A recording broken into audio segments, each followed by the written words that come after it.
Tak čaute všetci. Neviem, či niekto uhádne, že čo to je. Ja som ostal prekvapený strašne. Neskutočne.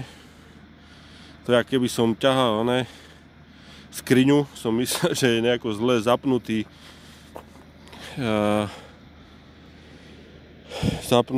kapor. No ale toto, keď som akože videl, tak to som skoro odpadol.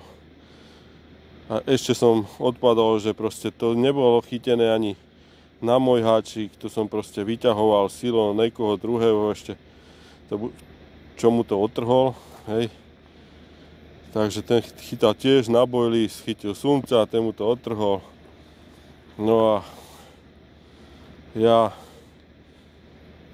akože som mal to šťastia.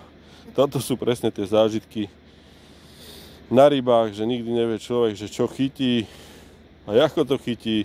Proste dneska sa mi nedarilo, prvá vyvážka, proste zamotal silón do loďky. Úplne zle, len rozmotávam. Toto som vyviezol udicu len tak akože zo srandy. Skúšam jedno boilies cesnakové a som si myslel, že jak super funguje, že to bude nejaká 20, ale hovorím, už proste úplne aj ináč ťahal hneď od začiatku. Tie kapre idú akože k brehu rýchlo, toto som sa narobil jak pes. Som ho ťahal z druhej strany.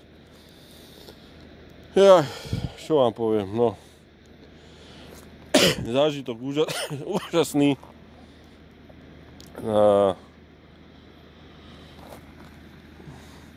Ten má, neviem koľko má, cez meter 20 odhadujem, lebo však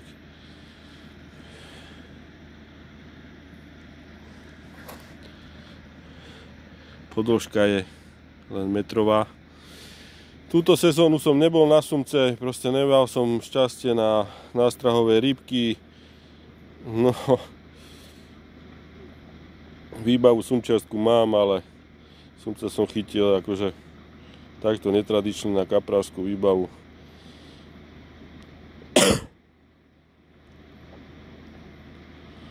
Takže dúfam, že som vás potešil. A mňa potešil a idem ho pustiť.